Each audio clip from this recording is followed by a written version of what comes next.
mai vangu pamwe chete nababa vangu vagoona kubundirira kwangu vagofara vachiti mwana wangu imi Mwari wangu ndinzwa iyo kuchema kwangu imi Mwari wangu ndinzwa iyo munamati yangu imi Mwari wangu ndinzwa iyo kuchema kwangu imi Mwari wangu ndinzwa iyo munamati yangu mwina mavesa lobaya muna shumba zinoruma mwina mapera nenzara kana ndiri ndakaishe ndingaparara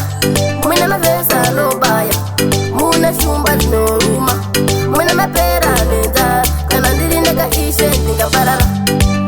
imi Mwari wangu ndinzwa iyo kuchema kwangu imi Mwari wangu ndinzwa iyo munamati yangu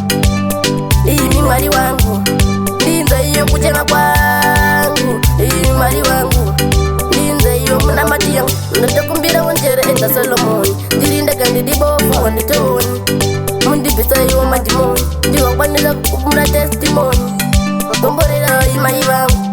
pamwe chete nababa vangu vagoona kubudirira kwangu vagofara vachiti mwana wangu imi Mwari wangu ndinzwa iyo kuchema kwangu imi Mwari wangu ndinzwa iyo munamati yangu imi Mwari wangu